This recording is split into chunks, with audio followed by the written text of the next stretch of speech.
दोस्तों जय मसीह, मैं डैनियल राज आप सभी का इस वक्त में इस वीडियो को देखने के लिए स्वागत करता हूं।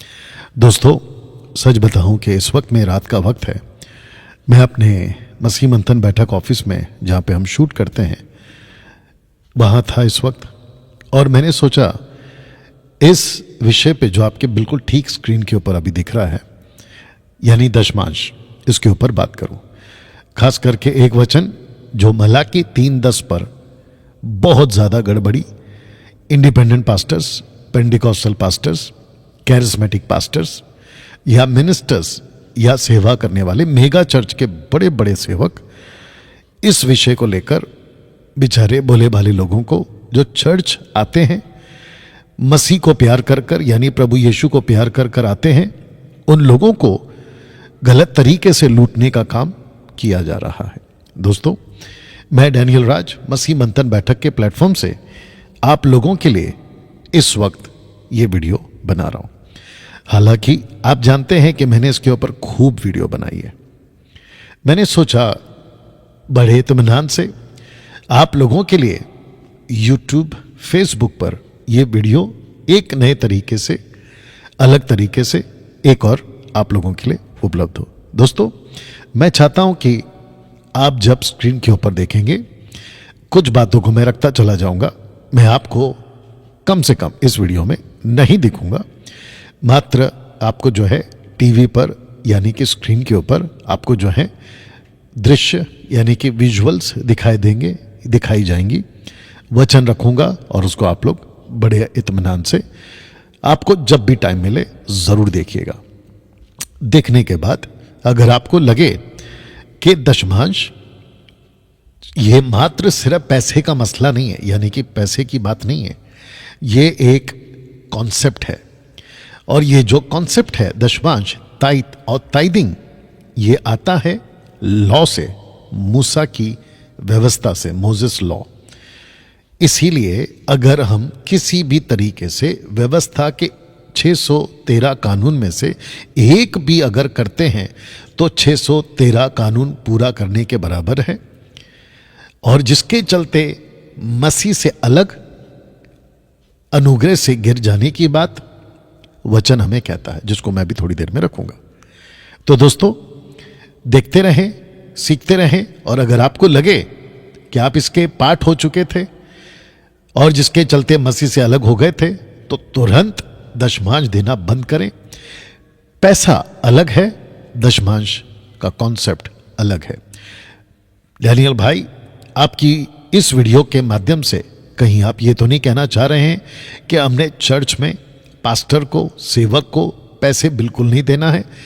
तो मेरा ये कहना कतई नहीं है, मैं इसके बारे में नहीं कह रहा। मैं कह रहा हूं कि ये जो कॉन्सेप्ट है ना, मैं उसकी बात कर रहा हूं। इसका मतलब ये हुआ कि अगर आपका पास्टर, लोकल पास्टर, अगर आपको कहता है कि एवरी मंथ आपको अपनी तनख्वाह का पैसा देना ही है, जोर जबरदस्ती करता है, तो यह गलत हो जाएगा। आप पैसे दीजिए, अपनी मर्जी से दीजिए, आपको जब करे, दिल करे तब दीजिए। आपके चर्च में कोई जरूरत है तो बिल्कुल दीजिए, मैं उसके पक्ष में हूं, मैं उसके खिलाफ नहीं हूं, ठीक है ना। लेकिन जो दबाव डालकर जोर जबरदस्ती से देते हैं ना, मैं ये वीडियो ऐसे लोगों के लिए बना रहा हूं। आप लोगों को बताता चलूं, अगर ये वीडियो मेरा कोई हिंदू भाई, मुस्लिम भाई, भाई से मेरा मतलब है भाई बहन दोनों आ गए, ठीक है ना, अगर ये वीडियो देख रहे हैं और उनको ये गलत फहमी है कि चर्च के लोग यानी कि ईसाई लोग लूटते हैं, तो आपको बता दूं कि हम उन पेटू सेवकों में से नहीं हैं, कम से कम डैनियल राज तो नहीं है, जिसके चलते ये वीडियो इस वक्त में बन रही है ना। दोस्तों सबसे पहले मैं चाहता हूं कि आपके स्क्रीन के ऊपर जैसे आप देख रहे हैं टाइट्स एंड ऑफरिंग्स, बाइबल आधारित दशमांश की शिक्षा। दोस्तों दशमांश का विषय क्यों जरूरी है? क्योंकि जैसे ही कोई उद्धार पाता है, लोकल चर्च का पास्टर उसको दशमांश की शिक्षा देना शुरू कर देता है। दरअसल यह बहुत डेंजर है, खतरनाक है। एक व्यक्ति, दास दासी, लड़का लड़की, पुरुष स्त्री, थर्ड जेंडर जब चर्च आते हैं यानी मसीहत में आते हैं, चर्च से मेरा मतलब है मसीह के पीछे चलने वाले लोग आते हैं, उनको शिक्षा दीजिए। हर पास्टर का काम है उन्हें शिक्षित करना, हर पास्टर का काम है उन्हें बाइबल में प्रभु यीशु की बातें सिखाना, ये उनका काम है। लेकिन 90% पास्टर्स लोग, सेवक लोग, पेंटिकॉस्टल, कैरिस्मेटिक, इंडिपेंडेंट चर्च वाले, ये क्या और साथ ही साथ एक और नाम जोड़ दे रहा हूं, सेल्फ मेड पास्टर्स, खुद की मर्जी से मिनिस्ट्री में जो आ गए हैं। अब नहीं पता उनका मोटिव क्या है, उनके पीछे उनकी मनसा क्या है, लेकिन वो आ जाते हैं। ऐसे लोगों को मैं कहना चाहता हूं, ऐसे लोग जो है अपने चर्च के लोगों को जबरदस्ती ये बात सिखा दे, उन्हें शिक्षा देनी चाहिए और खरी शिक्षा देनी चाहिए, पहली बात तो, ठीक है ना। तो ऐसे लोगों ने अपने चर्च को, बेचारे भोले भाले लोगों को दशमांश की शिक्षा नहीं देने, लेकिन देखा गया कि 90% ये जो है दी जाती है, की जाती है। और जिसके चलते ये लोग करते क्या हैं, उन लोगों को एक ऐसी बातों में फंसा देते हैं, मलाकी 3:10 में, कि अगर आप अपना 100% यानी कि आपकी तनख्वाह, सैलरी या बिजनेस इनकम सोर्स, पैसा, उसमें से अगर आप जो भी कमाते हैं, अगर आप उसका दशमांश देते हो, तो आपके बचे हुए 90% पे परमेश्वर आशीष देगा। बहुत ध्यान से सुनिएगा, और मेरा ओपन चैलेंज है, और जो कि मैं हमेशा इसी तरीके से बात करता हूं। अब किसी को ना पसंद आए तो ना पसंद आए, सिंपल है, ठीक है ना। लेकिन सत्य सत्य है, सही बात तो सही बात है, ठीक है ना। कोई ना सुने अलग बात है। ऐसा स्टेटमेंट देने के लिए, और ना ही ऐसा स्टेटमेंट आपको कभी बाइबल में मिलेगा कि तुम अपना 10 दे दो, 90 पे ब्लेसिंग आएगा। ऐसा परमेश्वर ने नई वाचा की कलीसिया में, न्यू कवनेंट चर्च के लिए, जीसस ने, पीटर ने, पॉल ने, किसी भी मैन ऑफ गॉड ने, उन दिनों की बात कर रहा हूं, फर्स्ट सेंचुरी के लोगों की कलीसियाओं के लिए कभी किसी ने नहीं कहा। फिर कह देता हूं, नहीं कहा। मुझे नहीं पता ये कहां से लाते हैं, ये कहां से कह देते हैं, और ट्विस्ट करके स्क्रिप्चर को, जो कॉन्टेक्स्ट में नहीं बैठता है, संदर्भ में नहीं बैठता है, उसको लेते हैं और सिखा देते हैं। और जो चर्च में लोग आते हैं उनको पूरी बाइबल पता नहीं होती है, और वो जो पास्टर के ऊपर भरोसा करते हैं, क्योंकि उनको पास्टर ने ही उनका जो है उद्धार किया होता है, या उनको सत्य की पता हुई होती है, जिसके चलते वो उनके ऊपर भरोसा कर बैठते हैं कि जो मेरा लोकल पास्टर कह रहा है वो सही कह रहा है, और जिसके चलते आप उसके झांसे में या उसके ट्रैप में आप पड़ जाते हैं। और उसके बाद में जब आपका काम नहीं बनता, ये बात अलग है कि परमेश्वर अनुग्रह कर देता है, लेकिन जब आपका काम नहीं बनता, अक्सर देखा गया है कि लोग ठोकर खाते हैं, और फिर वो कहते हैं कि परमेश्वर मेरा काम नहीं कर रहा है, मेरी प्रार्थना नहीं सुन रहा है। फिर वो पास्टर को जाकर कहते हैं, और फिर पास्टर कहता है कि तुम्हारा जीवन ठीक नहीं है, तुमको उपवास करना होगा, या तो फिर एक और कह देते हैं कि आपके ऊपर कोई श्राप है, उसको तोड़ना होगा, आप फास्टिंग में जाओ, हम आपके घर पर आएंगे, फिर आपके घर को तेल से अभिषेक करेंगे, और न जाने कितनी सारी बातों को बेचारे को गोलमोल करके बांध देते हैं। और जैसे तैसे करके एक 10-15 साल इसी में जूझते हुए मसीहों की निकल रही है, निकल जाती है, और जैसे तैसे करके उनको जो है मन संतुष्टि के लिए, आत्मा की संतुष्टि के लिए उनको ये कह दिया जाता है कि आपको विश्वास करना है, आज नहीं तो कल आपका सब कुछ ठीक हो जाएगा। और जिसका हो जाता है उसकी गवाही को बार बार स्टेज पे चढ़ाकर उनको सुनवा देते हैं, और उनको कहते हैं कि आपको देखो कैसा इनका हो गया है, आज नहीं तो कल आपका भी हो जाएगा। तो दोस्तों, ये धारणा और ये थियरी और इस प्रकार की बातें सरासर अनबिब्लिकल है, परमेश्वर के वचन के बाहर है, और परमेश्वर इसको सपोर्ट नहीं करता ना। दोस्तों, आपके स्क्रीन के ऊपर दशमांश की शिक्षा मसीह की देह के लिए नहीं है, लेकिन 90% यानी 90% कलीसियाओं में ये दी जा रही है, जिसको मैंने आपके लिए रख दिया है ना। दोस्तों, मैं चाहता हूं कि 613 जूइश लॉ दशमांश व्यवस्था के कानून में आता है। यह शिक्षा नई वाचा के दायरे में नहीं आती, जिसको मैंने आप लोगों के लिए अभी कहा है। देखिए, आपके स्क्रीन के ऊपर अगर आपको दिख रहा होगा कि हम ओल्ड कवनेंट के दायरे में नहीं आते। जी, आपने सुना, सही सुना, नहीं आते। दशमांश ओल्ड कवनेंट के दायरे में आता है, खतना कवनेंट के दायरे में आता है, सब्बात ओल्ड कवनेंट के दायरे में आता है, और वो सब नियम जो मंदिर के अंदर किए जाते थे, या आज भी जो जूइश लोग हैं कर रहे हैं। तो दोस्तों, ऐसा कोई दशमांश, खतना, सब्बात या बाकी जो रिचुअल्स हैं या जूइश फीस्ट हैं, मसीह की देह ने, न्यू कवनेंट की चर्च ने इसका पालन नहीं करना है, क्योंकि ये व्यवस्था के दायरे में आता है और आप श्राप के अधीन हो जाओगे, जो कि मैं अभी आपके लिए ये वचन रख दे रहा हूं।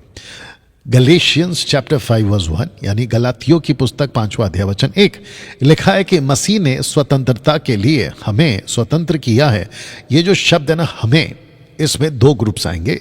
एक आएगा इज़राइल यानी जूविश लोग, और दूसरा आएंगे अन्य जाति जिन्होंने मसीह को स्वीकार किया है। तो मसीह ने स्वतंत्रता के लिए, स्वतंत्रता का जो कॉन्सेप्ट है वो दासत्व से आया है, जो आपके ठीक नीचे लिखा हुआ है। तो लिखा है कि हमें स्वतंत्र किया है, सो इसी में स्थिर रहो। किस में? स्वतंत्रता में। दासत्व के जुए में फिर से ना जुतो। इसका मतलब है कि व्यवस्था के दायरे में फिर से मत जाओ। कितना साफ है और कितना स्पष्ट है दोस्तों। मसीह की देह के लिए मैं डैनियल राज वो आवाज बनकर मात्र 5 साल में 4 लाख से भी ज्यादा फॉलोअर्स को ये सिखाते हुए आ रहा हूं फेसबुक, यूट्यूब, इंस्टाग्राम पर, कि आपको किसी प्रकार के व्यवस्था के कानून में नहीं जाना है, नहीं जाना है, नहीं जाना है। दोस्तों, हो रहा क्या है कि पेटू सेवक और जो किसी प्रकार से लोगों को लूटने का, जिनकी आंखें लोगों के पर्स और पॉकेट पर है, वो लोग आपको गोल मटोल बातों से फंसा दे रहे हैं और आपको लग रहा है कि ये जो सेवक कह रहा है ये सही है। दरअसल आप एक बहुत बड़े धोखे में जा रहे हो। सारा खेल देखिए पैसे का हो रहा है आजकल, वो चाहे सेकुलर वर्ल्ड हो या स्पिरिचुअल वर्ल्ड हो, ठीक है ना। जानते हो यीशु ने क्या कहा है? कोई व्यक्ति 2 स्वामी की सेवा ना करे। यीशु ने एक स्वामी परमेश्वर को कहा, एक स्वामी उसने पैसे को कहा। इंग्लिश में अगर हम कहेंगे, you can not serve 2 masters. एक मास्टर जो है वो आपका यूड है, वाव है, यानी हमारा परमेश्वर है, और दूसरा जो मास्टर है वो है मनी, यानी कि पैसा। लूसीफर के पास में यही एक दाव है, यानी कि स्ट्रैटेजी है कि लोगों को, वो चाहे अविश्वासी हो या वो विश्वासी हो, पैसे में फंसा दो। और पैसा, पौलुस कहता है, ऐसी बुराई की जड़ है जिसमें कई लोग डूब गए, खत्म हो गए, ठीक है ना। पैसे के चक्कर में नहीं पड़ना है दोस्तों, ओके। सेवक ने, खास करके प्रभु के पास्टरों ने, सेवकों ने, खरी शिक्षा वालों की बात कर रहा हूं, उन्होंने, उनकी जो फोकस है, उनका जो माइंड है ना, वो सेवा होनी चाहिए, वो भी निस्वार्थ, जिसको कहते हैं कोई सीक्रेट एजेंडा उनका नहीं होना चाहिए, निस्वार्थ होना चाहिए, ठीक है ना। दोस्तों, स्वतंत्रता ऊपर शब्द है, दासत्व नीचे शब्द है। लिखा है कि उसमें वापस ना जुतो। जानते हो, जब कोई चर्च आता है उसके कंधे पे ये जुआ रख दिया जाता है। जुआ जो शब्द है ना, वो इंग्लिश में योक आएगा, योक। जैसे कि आपने देखा होगा कि खेतों में जो किसान होते हैं वो 2 बैलों को जब हल जोतने के लिए ले जाते हैं तो उनकी गर्दन पर एक लकड़ी रख देते हैं, उसी को कहते हैं जुआ, इंग्लिश में कहते हैं योक। और जैसे ही कोई उधार पाता है उसके गर्दन पे ये डाल दिया जाता है कि आपको हर महीने दशमांश देना है, आपको ये कार्य करना है, आपको वो कार्य करना है, आपको ऐसा करना है, आपको वैसा करना है। ताज्जुब की बात तो ये हो जाती है कि पौलुस के टाइम पे भी ऐसे लोग थे जो व्यवस्था का जुआ लोगों के ऊपर डाल देते थे, खास करके खतना के कॉन्सेप्ट में। आज खतना तो खैर कई लोग नहीं कराएंगे, लेकिन उसके अलावा बाकी सब करवा दे रहे हैं, जो कि बिल्कुल अलग है। तो जिसके चलते दोस्तों, मैं चाहता हूं कि आपके स्क्रीन के ऊपर आप समझ जाएं कि पहली बात जो आपको समझनी है कि दशमांश के बारे में, वह यह है कि दशमांश देना ये शिक्षा प्रभु यीशु की नहीं है, ना थी, ना है, ना कभी होगी। ये शिक्षा संस्थाओं की ओर से आ रही है। जी, आपने ठीक सुना, संस्था। इसका मतलब जिस चर्च में आप चले जाते हो उधार पाकर, आपको लगता है कि वो यीशु की कलीसिया है, उसमें आप चले जाते हो, जाने के बाद आपको लगता है कि पास्टर जो भी कह रहा है वो बाइबल से है। दिक्कत की बात यह है, आप लोग पलटकर नहीं पूछते हैं कि पास्टर जी, प्रभु के दास जी, आप जो सिखा रहे हैं क्या वो यीशु की शिक्षा के आधार पर है?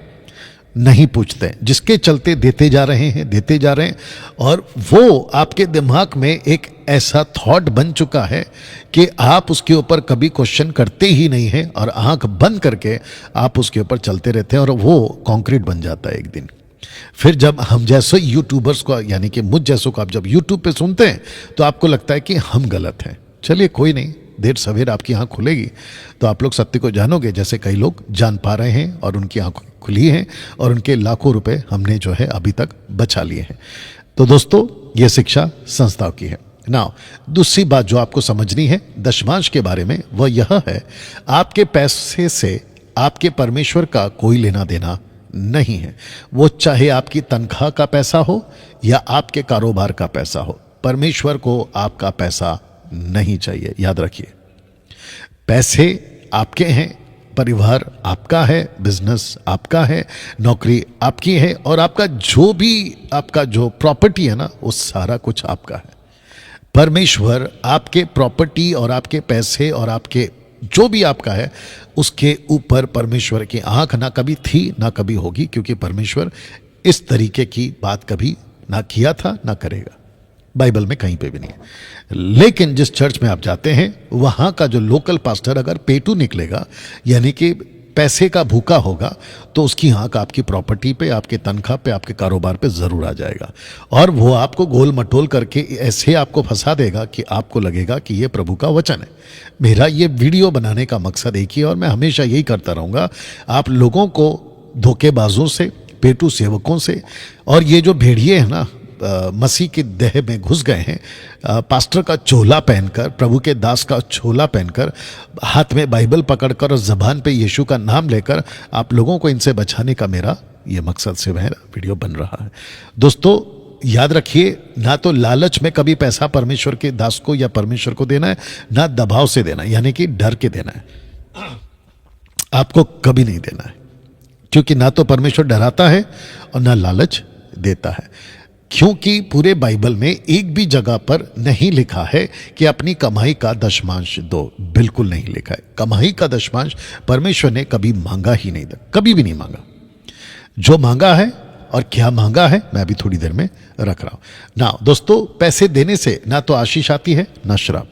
मैंने बिल्कुल साफ लिख दिया, ना आशीष ना श्राप। तो आपको अगर कोई भी पास्टर, प्रभु का कोई भी मैन ऑफ गॉड, कहीं का भी, भारत का, भारत के बाहर का, भारत के 29 राज्यों का, कहीं का भी, अगर आपको ये डरा देता है कि अगर आप पैसे देते हो तो आशीष आएगी, अगर नहीं देते हो तो आपके पैसे पे श्राप लग जाएगा, ऐसे किसी प्रकार की बकवास को आपको नहीं सुनना है। मैं रिपीट कर दूं, ऐसी किसी प्रकार की बकवास की बातों को आपको नहीं सुनना है। सीधी बात। डैनियल भाई, आप इतने कड़क और इतना सख्त लिहाजे में क्यों बात करते हैं? क्योंकि मसीह की देह को नोच नोच के खाया जा रहा है और मसीह की देह को पेटू सेवक लोगों ने बहुत गंदा कर दिया है। आप सोच नहीं सकते हैं कि अविश्वासियों में परमेश्वर के नाम की निंदा हो रही है, और उसका गुस्सा और उसकी चिढ़ मेरे अंदर है, मेरी जहन में है, जो आप लोग को वीडियो के माध्यम से सुनाई व दिखाई देती है ना। दोस्तों, आपको बताता चलूं कि ताइद के नाम पर स्कैंडल चलाने वाले इस घटना का सहारा बहुत लेते हैं, और वो घटना है जो अब्राहम ने दशमांश दिया था अपने जीवन काल में मात्र एक बार। ताज्जुब की बात यह है कि दशमांश जो अब्राहम ने दिया था वो कहां से दिया था, तो मैं वो आपको बता देता हूं। क्या आप जानते हैं कि अब्राहम ने उस दिन 2 लोगों को लूट का हिस्सा दिया था? तो आपके नॉलेज के लिए बता दूं कि अब्राहम ने जो दशमांश दिया था वो लूट का हिस्सा था, यानी कि उसने जब लूत को ले गए थे, जो शत्रु थे, उनको लूट कर उसने जो है लेकर आया। तो वो उन्होंने किसी को लूटा था, फिर उन्होंने किसी को लूटा था, और ये सबको जो लूट रहे थे उसको अब्राहम ने लूटा था। ये वाली लाइन आ जाएगी। और जो लूट का हिस्सा है, जब वो लौट के आ रहा था, मैं आपको उसकी बात आपके बीच में रख देता हूं कि शालेम का राजा और सदोम का राजा। जी हाँ, कौन कौन है? आपके बिल्कुल ठीक स्क्रीन के ऊपर अगर आपको दिख रहा होगा, या आप लोग इसको पॉज करके भी पढ़ सकते हैं, या तो उत्पत्ति 14-18, फिर 19, फिर 20, फिर 21, फिर 22, फिर 23 आपके बीच में मैं रख दे रहा हूं कि जब शालेम का राजा मेल्किसेदेक, जो परम प्रधान ईश्वर का याजक था, रोटी और दाख मधु ले आया, उसने अब्राहम को यह आशीर्वाद दिया कि परम प्रधान ईश्वर की ओर से, जो आकाश और पृथ्वी का अधिकारी है, तू धन्य हो। अब वचन 20 को पढ़ रहा हूं। धन्य है परम प्रधान ईश्वर, जिसने तेरे द्रोहियों को तेरे वश में कर दिया, तब अब्राहम ने उसको सबका दशमांश दिया। ये देखिए वचन 20 का जो लाइन है, यानी कि 14 का जो 20 है, परमेश्वर को उसने, यानी कि मलकासदी को उसने, अब्राहम ने दशमांश दिया। बस इसको पकड़ लेते हैं और कहते हैं कि देखो जी अब्राहम ने दशमांश दिया। ठीक है, अगर अब्राहम को कॉपी करना है और अगर अब्राहम के रास्ते पे चलना है तो मेरा दूसरा लाइन ये भी जुड़ जाएगा, अब्राहम ने खतना भी कराया तो ये खतना क्यों नहीं कराते? अब्राहम ने जानवरों की अर्पण करवाई, यानी कि उन्होंने सैक्रिफाइस किया है, जिसको कहते हैं परमेश्वर के लिए उन्होंने वेदी बनाकर अर्पण किया है, तो ये क्यों नहीं कर देते? ये क्यों नहीं करते? चर्च में नहीं कर पाएंगे। क्यों? क्योंकि वो उनके सिस्टम में फिट नहीं बैठता, क्योंकि ये पैसा जो है वो फिट बैठता है। देखिए दोस्तों, अब्राहम ने जो पैसा दिया है, यानी कि दशमांश दिया है, दिमाग में डाल लीजिए, वो लूट का दिया है। लूट यानी कि उसने लूटा है, जिन्होंने दूसरे को लूटा है इसने उनको लूटा है, और अब्राहम लूत को लौटा कर ले आने के टाइम पे उसने लूट के लाया है, उसका पैसा दे रहा है। और जब वो आगे देखते हैं वचन 21 में, जब सदोम के राजा ने अब्राहम से कहा प्राणियों को तो मुझे दे और धन को अपने पास रख ले, ये सदोम की बात आ गई। अब्राहम ने सदोम के राजा से कहा, परम प्रधान ईश्वर यहोवा जो आकाश और पृथ्वी का अधिकारी है, उसकी मैं ये शपथ खाता हूं कि जो कुछ तेरा है उसमें से ना तो मैं एक सूत और ना जूती का बंधन ना कोई और वस्तु लूंगा, यानी कि ना डोरी ना जूते की लेस लूंगा, वस्तु लूंगा, कि तू ऐसा न कहने पाए कि अब्राहम मेरे ही कारण धनी हुआ है। तो इसका मतलब क्या हो गया? जरा देख लीजिए अगले स्क्रीन के। अब्राहम ने 10% दिया शालेम के राजा यानी मलकासदी को, लेकिन 90% दे दिया सदोम के राजा को, जो एक मूर्ति पूजक था। अब बताइए, अब्राहम ने अपने पास में रखा ही कुछ नहीं, क्योंकि उसके दिमाग में यह आया कि जो पूरा का पूरा हिस्सा है 90% वो है सदोम का, और जो बचता है पैसा 10% वो मैं रखूं क्यों? उसको जब मलकासदी मिला उसने उनको दे दिया। ये एक बार का घटना है। देख लीजिए, क्या आप जानते हैं कि दशमांश अब्राहम ने अपने पूरे जीवन में एक बार ही दिया था, मात्र एक बार। ठीक है ना? अब इसको देखिए दोस्तों, क्या आप जानते हैं कि दशमांश अब्राहम ने अपनी तनख्वाह से नहीं दिया था, बल्कि लूट के माल से दिया था, लूट के माल से। अगर कोई पास्टर आपको कहता है दशमांश देने की बात और अब्राहम का आपको दशमांश की बात करता है, तो उनको कहना है कि ठीक है पास्टर जी, आपको मैं भी दशमांश दूंगा, लेकिन पहले किसी को लूटूंगा, क्योंकि आपने अब्राहम का एग्जाम्पल दिया है, क्योंकि अब्राहम ने भी लूटा है, इसलिए मैं भी किसी को लूटूंगा फिर आपको दूंगा। दोस्तों बताइए, क्या यह पॉसिबल है? क्या यह संभव है? बिल्कुल नहीं। तो पहली बात तो इसको बिल्कुल सिरे से खारिज कर दीजिए, बिल्कुल एक झटके में खारिज कर दीजिए कि पास्टर जी हमारे ऊपर अब्राहम के कॉन्सेप्ट को मत थोपिए। और ना ही जो ये वीडियो देख रहे हैं, मैं उनको भी कहता चलूं कि आपको किसी प्रकार से अब्राहम वाली कॉन्सेप्ट अपने ऊपर नहीं थोपनी है कि अब्राहम ने दिया इसलिए मैं भी दूंगा, अब्राहम को ब्लेसिंग मिली इसलिए मुझे मिले। नहीं, अब्राहम को देने के वजह से ब्लेसिंग नहीं मिली। आपको यह भी बता दूं, अब्राहम पहले से ब्लेसेड था, इतना ब्लेसेड था, ये दोनों चाचा भतीजे इतने आशीषित थे कि लूत को दोनों को अलग होना पड़ा एक दूसरे से, क्योंकि प्रॉपर्टी इतनी हो गई थी। तो ये कैसे कह सकते हैं कि अब्राहम ने दिया इसलिए उसको ब्लेसिंग मिले? वो पहले से ब्लेसेड है, देने के वजह से नहीं है। ये बिल्कुल रॉन्ग टीचिंग हो जाएगा। तो ये जो भी आपको सिखाते हैं ना कि अब्राहम को देने से अब्राहम को ब्लेसिंग आ गई, आपको भी आ जाएगी, तो ये बिल्कुल नॉन बिब्लिकल है और स्वीकार करने योग्य नहीं है। दोस्तों, क्या आप जानते हैं अब्राहम के इस दशमांश को किसी ने भी नियम बनाकर लोगों पर नहीं थोपा था।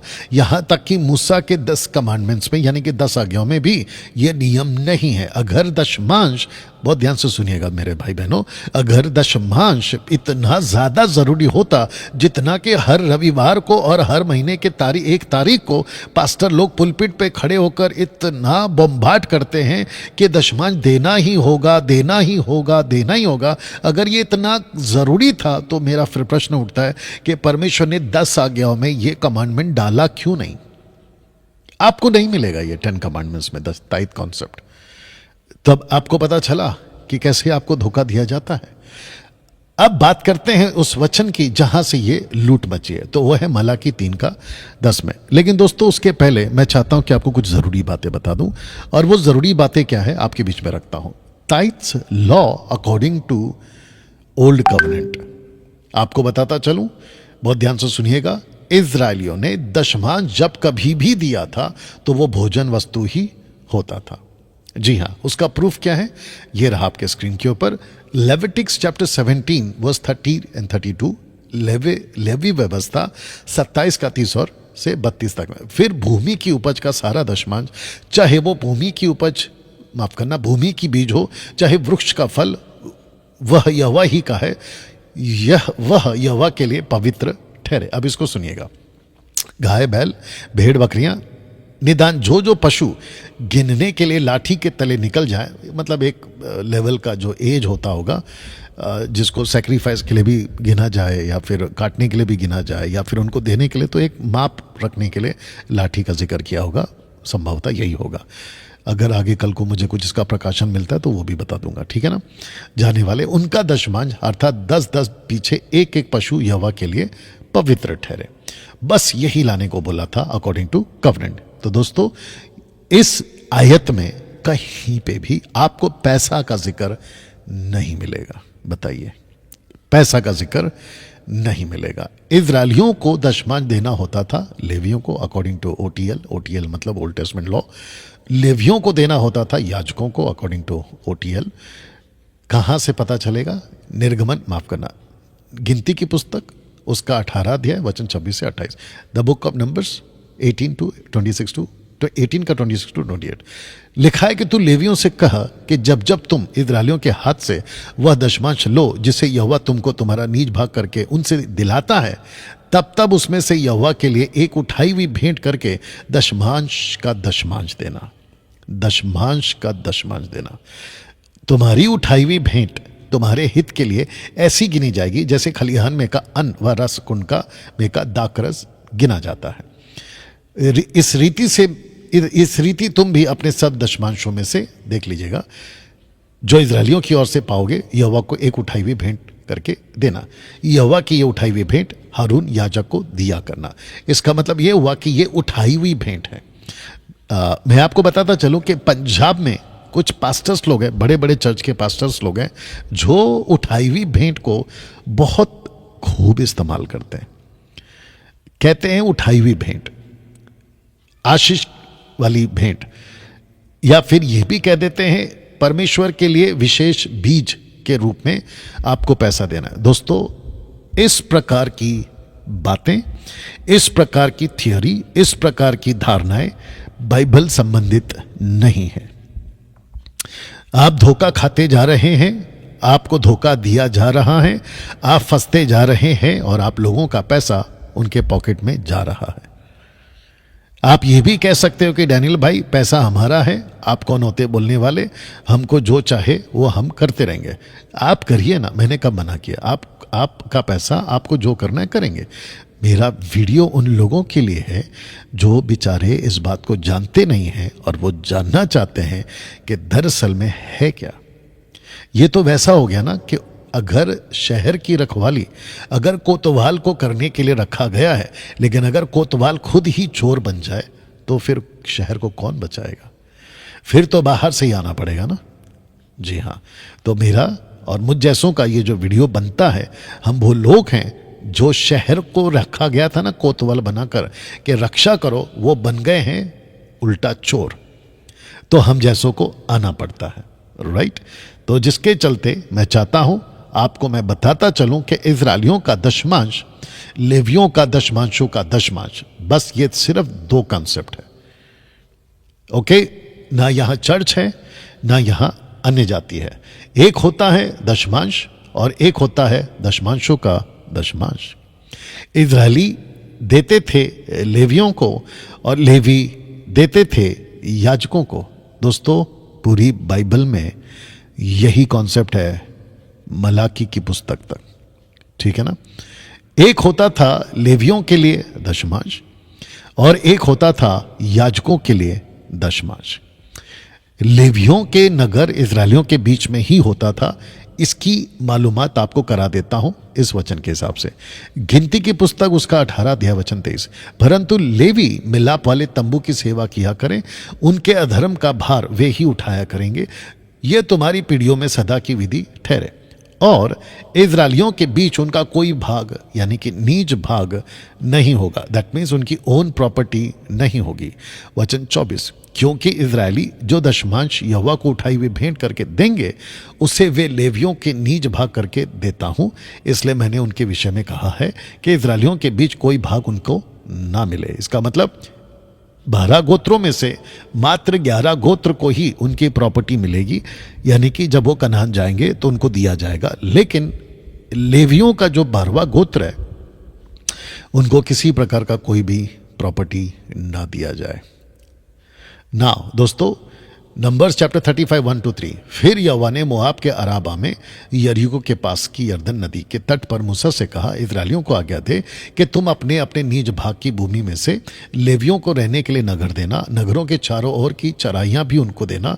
नगर तो उनके रहने के लिए, चराइयाँ उनके गाय बैल भेड़ बकरी आदि उनके सब पशुओं के लिए होगी। ये वो पशु भेड़ बकरी संभवतः मेरा क्या मानना है होंगी जो सेक्रीफाइस यानी कि अर्पण के लिए दी जाती है, जिनको चराया जाना जरूरी है। यह तो ठीक है दोस्तों ना। दोस्तों, लेवी इजरायलियों से दशमांश लेते तो थे पर भंडार घर में नहीं देते थे, जिसके चलते परमेश्वर ने बहुत बार उनको कहा था कि तुम लोग जो है मुझे लूटते हो। तो जिसके चलते दोस्तों, नहमाया की पुस्तक में 10वां अध्याय वचन 38 में क्या लिखा देखिए, जब जब लेवी दशमांश ले तब तक उनके संग हारून की संतान का कोई याजक रहा करे और लेवी दशमांशों का दशमांश हमारे परमेश्वर के भवन की कोठरियों में अर्थात भंडार में पहुंचाया करे। अच्छा, पहले तो आपको यह बता दूं कि जब आप बाइबल की ये सब आयतें जो मैं रख रहा हूं उसको पढ़ रहे हैं तो इन सभी आयतों का आपके साथ यानी कलीसिया के साथ कोई संबंध नहीं है।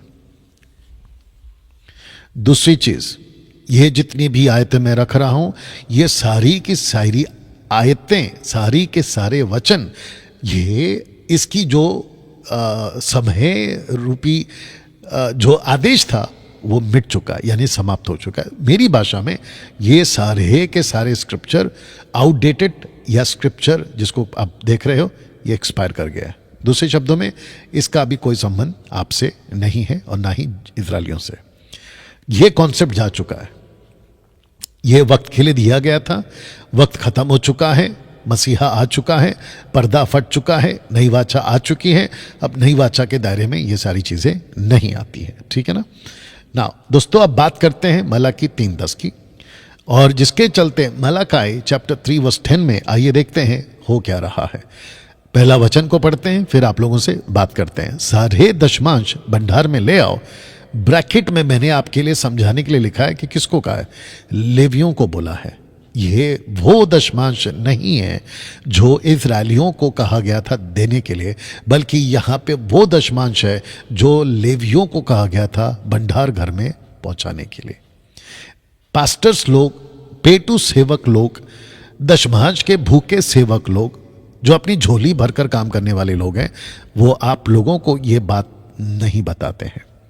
बट परमेश्वर का धन्यवाद हो कि मुझ जैसे 10 टक्का लोग आप लोगों को बिल्कुल कॉन्टेक्स्ट में, संदर्भ में, कट टू कट स्क्रिप्चर आप लोगों को सिखाते हैं। इसीलिए आप लोगों को जो है मैं कई इनफैक्ट हजारों लोगों को मैं उन चुंगल से बचा पाया हूं और आप लोगों के कई पैसे बर्बाद होने से भी मैं बचा पाया और मुझे इस बात की खुशी है और मैं ताउम्र ये करता रहूंगा ना। दोस्तों, वापस से दोहरा देता हूं कि सारे दशमांश, इसका मतलब कौन से वाले, जो इजरायलियों से लेवियों को मिला था उनकी बात हो रही है, ठीक है ना। दूसरा, मेरे भवन में भोजन वस्तु रहे, लेकर आओ का मतलब मेरे भवन में, तो लाना किसको है, लेवियों को, ठीक है ना। सेनाओं का यहोवा यह कहता है किससे, लेवियों से, ऐसा करके मुझे परखो कि मैं, किसको बोला, लेवियों को बोला, आकाश के झरोखे तुम्हारे ऊपर यानी लेवियों के ऊपर खोलकर अपरंपार की आशीष की वर्षा करता हूं कि नहीं, करता हूं कि नहीं। ये वाली बात परमेश्वर ने कही।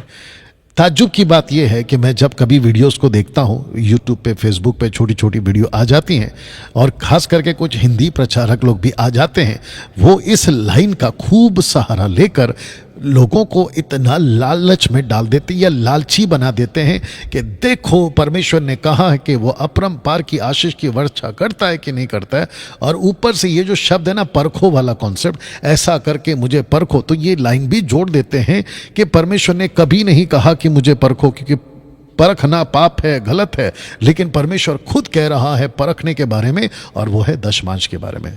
तो मैं उन मूर्खों को, उन पागलों को, और मुझे ये कहने में कोई हिचक नहीं है कि मैं उनको मूर्ख और पागल कह रहा हूँ, क्योंकि उनकी हरकतें वैसी हैं, ठीक है ना। और बाइबल मुझे इजाज़त देती है कि सही को सही बोले और गलत को गलत बोले, ठीक है ना। बहुत ध्यान से सुनेगा। इस वचन का सहारा लेकर जब वो आपको कहते हैं कि तुम दशमांश दे दो, लाओ पैसे दो दो दो, तो आकाश के झरोखे खुल जाएंगे आपके लिए, उनको तुरंत वहीं पकड़ लेना।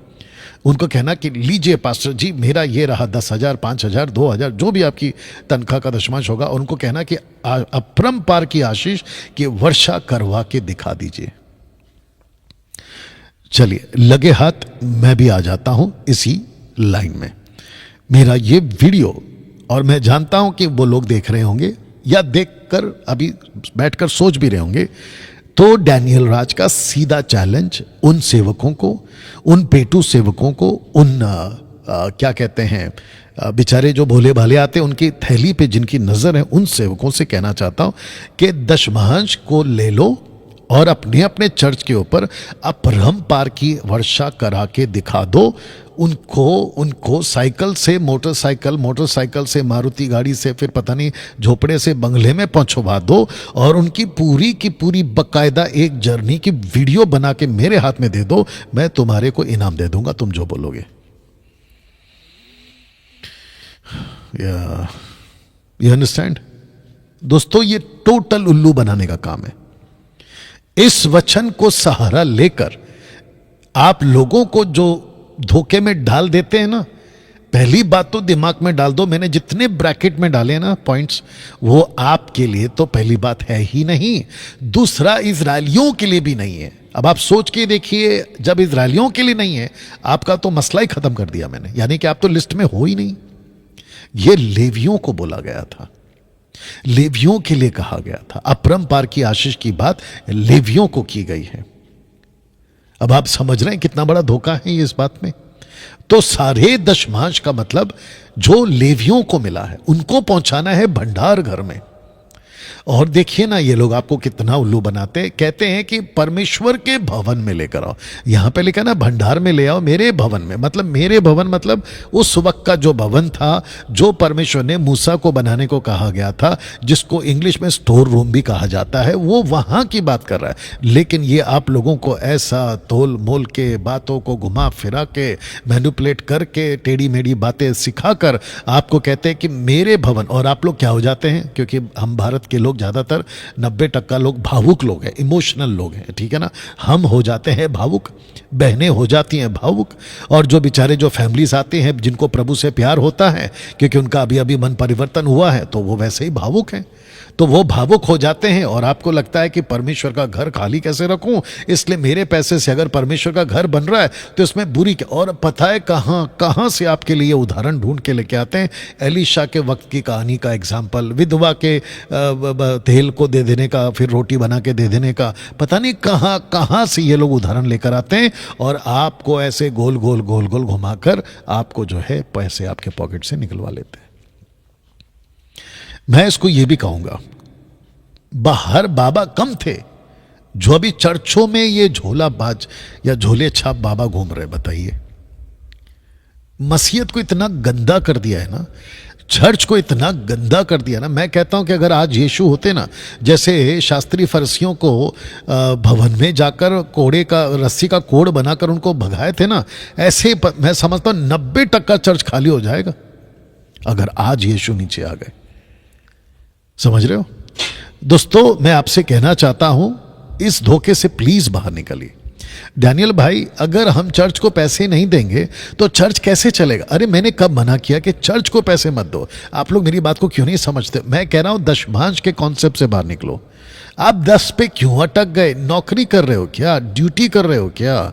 आप किसी बोझ में आकर दे रहे हो क्या? परमेश्वर के साथ में आपका रिश्ता ड्यूटी वाला है क्या? रिश्ता बनाइए ना, बाप बेटे का, बाप बेटी का। ये बोझ में आकर देने वाली बात कहां से आ गई? और आपके ऊपर ये कानून क्यों थोपा जा रहा है कि तुमको 10 देना ही पड़ेगा, नहीं दोगे तो चर्च से निकाल देंगे, नहीं देंगे तो आपको मेंबरशिप काट देंगे, नहीं दोगे तो आपके बच्चों की शादी, मैयत और डेडिकेशन बैप्टिज्म नहीं कराएंगे, आपका मेंबरशिप काट देंगे और आपको हमारे चर्च का सदस्य नहीं बनाएंगे। ऐसे धमकी देकर पैसे लूटने के बाद कहां लिखा है जीसस ने, प्रभु ने? मैं ये कहना चाह रहा हूं, लगे हाथ ये भी कह देता हूं, अगर कोई चर्च का पास्टर ऐसी धमकी देकर आपको चर्च से निकाल देता है ना, तो तुरंत कहिए कि थैंक यू पास्टर जी, हम खुद ही जा रहे हैं। और मसीह मंथन बैठक में और डैनियल राज आपका बड़ा भाई, छोटा भाई, जो भी समझ लीजिए, मेरे पास में आपका स्वागत है, आप चाहे भारत के किसी भी कोने से क्यों ना हो। ओके ना दोस्तों, मलाकी की पूरी पुस्तक लेवी गोत्र के लिए ही है। आइए पढ़ते हैं। और मैं पढ़ रहा हूं 1:6। कौन सी किताब है? मलाकी। पुत्र पिता का, दास स्वामी का आदर करता है। यदि मैं पिता हूं तो मेरा आदर मानना कहां है? यदि मैं स्वामी हूं तो मेरा भय मानना कहां है? सेनाओं का यहोवा तुम याजकों से भी जो मेरे नाम का अपमान करते हो यही बात पूछता है।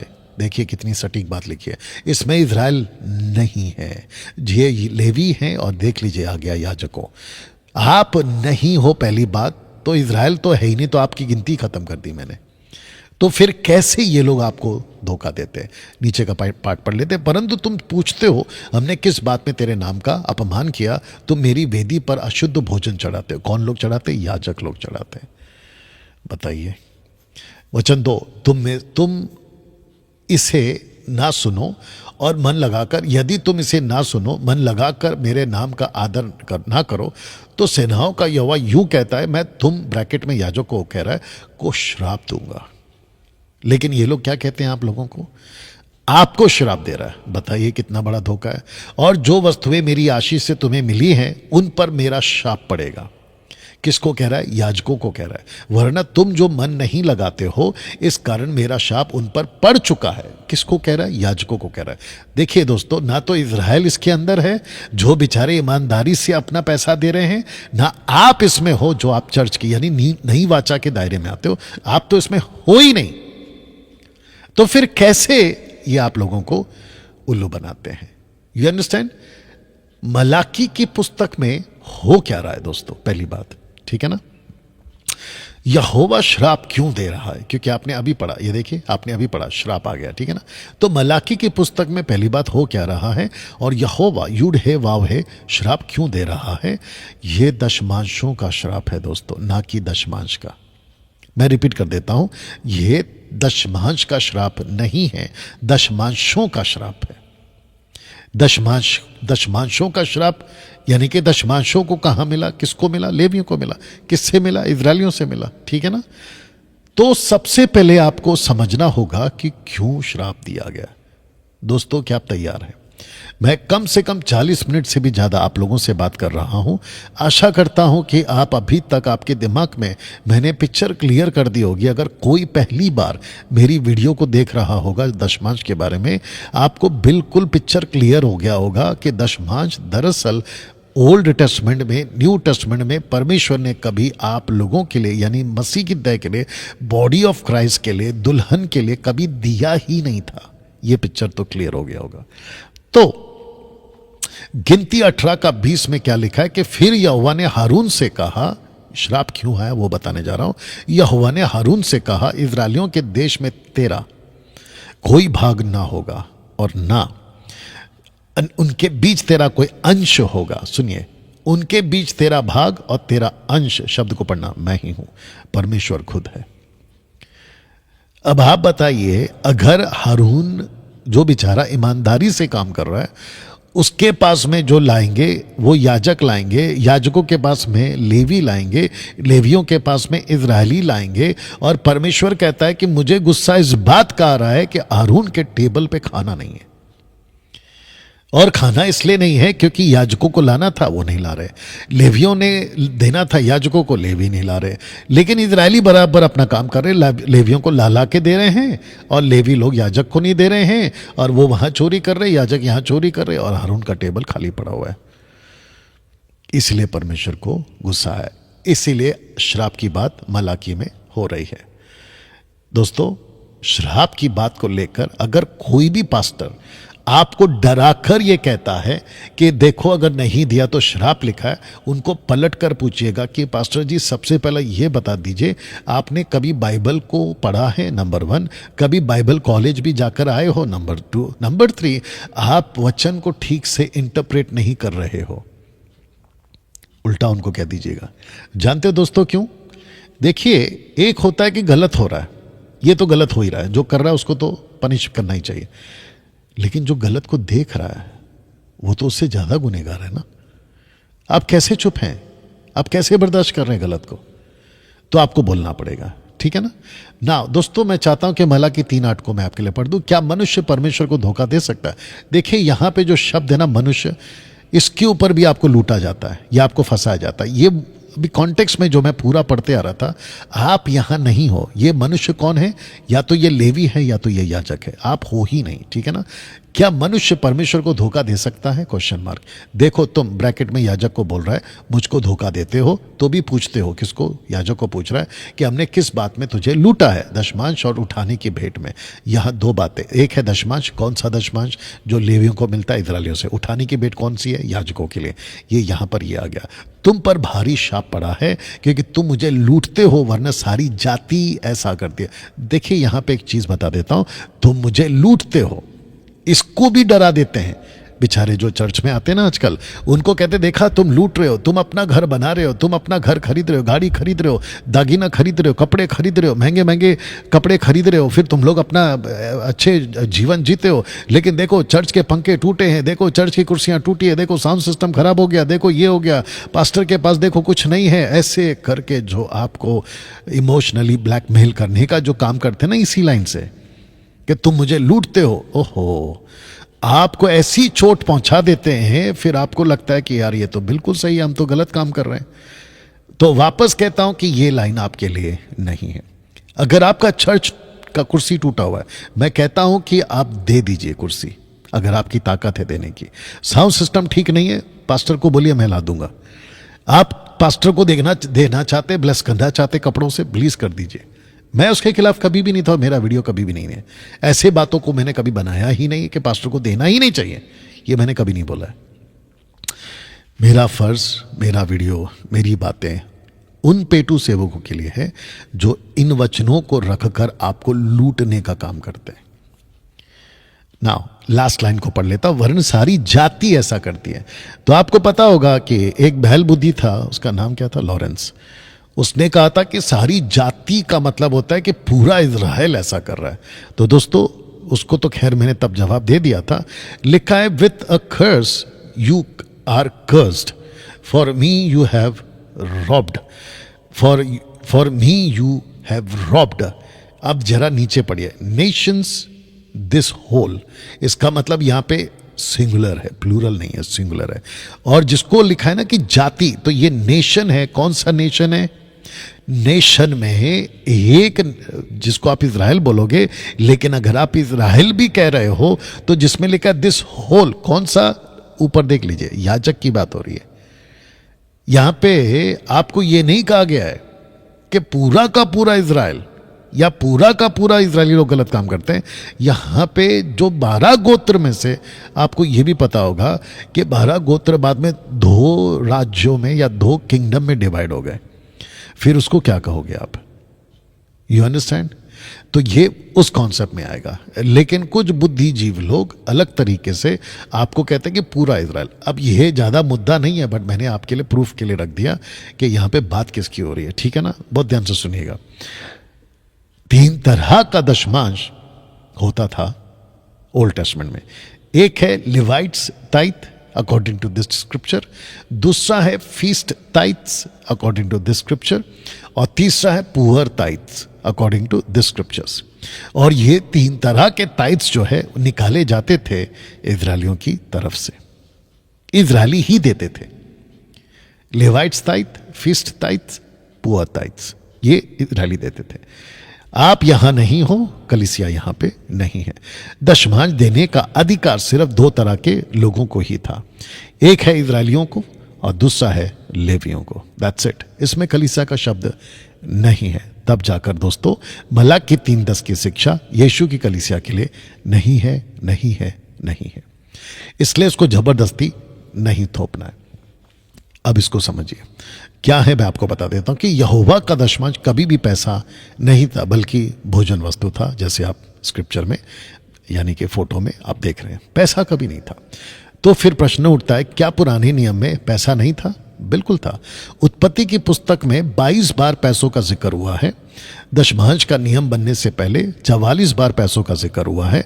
टोटल ओटी यानी ओल्ड टेस्टमेंट में 62 यानी कि 62 बार पैसों का जिक्र हुआ है। तो आप कैसे कह सकते कि पैसा नहीं है? पैसा है, पैसा था। अब इसको समझते दोस्तों, यीशु ने, पतरस ने, पौलुस ने, गरीबों ने, अन्य जाति ने, टोटल 5 कैटेगरी वालों ने कभी भी पूरे बाइबल में दशमांश नहीं दिया है। यीशु ने भी नहीं दिया है, पतरस ने भी नहीं दिया है, पौलुस ने भी नहीं दिया है, गरीबों ने, अन्य जाति। क्यों? बताते हैं। वजह क्या है? बता देते हैं।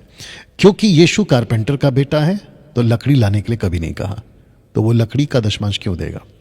पतरस ने कभी दशमांश नहीं दिया, क्यों? वो मछुआरा है, मछली का दशमांश कब मांगा? नहीं मांगा।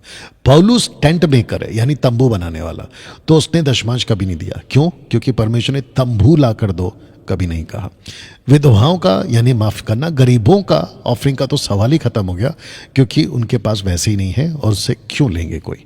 अन्य जातियों को तो मंदिर जाने की भी इजाजत नहीं थी, तो वो जाकर दशमांश किसको देंगे? ऐसे करके दोस्तों आपको मैं ये क्लियर कर देता हूं कि कभी भी इन 5 कैटेगरी के लोगों ने दशमांश नहीं दिया था। नाउ आपके स्क्रीन पर आ गया पौलुस। अब मैं आ गया हूं समाप्ति की तरफ।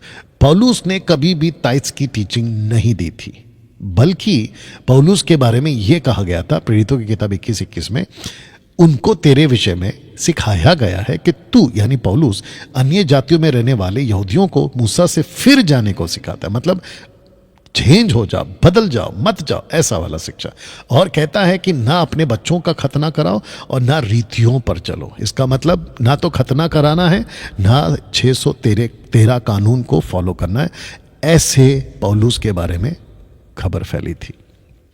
यही आपके स्क्रीन के ऊपर आप पढ़ रहे हैं ना। दोस्तों, इस वीडियो का आखिरी स्लाइड, और मैं उस शख्स को रखना चाहता हूं जिसने 15th सेंचुरी में कैथलिक में से एक नए ग्रुप की शुरुआत की थी, जिसको आज प्रोटेस्टेंट्स कहते हैं।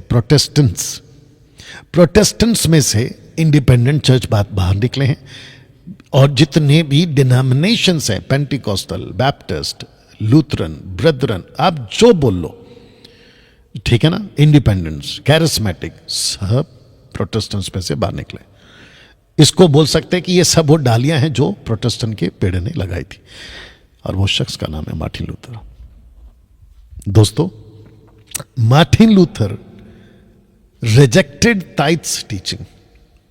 मार्टिन लूथर ने टाइट की टीचिंग को रिजेक्ट कर दिया था। उसका स्टेटमेंट है ये, कहता है Moses has nothing to do with us. If I were to accept Moses in one commandment, I would have to accept the entire Moses. अगर मैं मूसा के एक कानून को अपनाऊंगा तो मुझे मूसा के बाकी 612 कानून को भी अपनाना पड़ेगा। बताइए दोस्तों, मैं समझता हूं आज इस टीचिंग को, माफी चाहता हूं, आज इस टीचिंग को आप समझ चुके हैं, बातों को जान चुके हैं।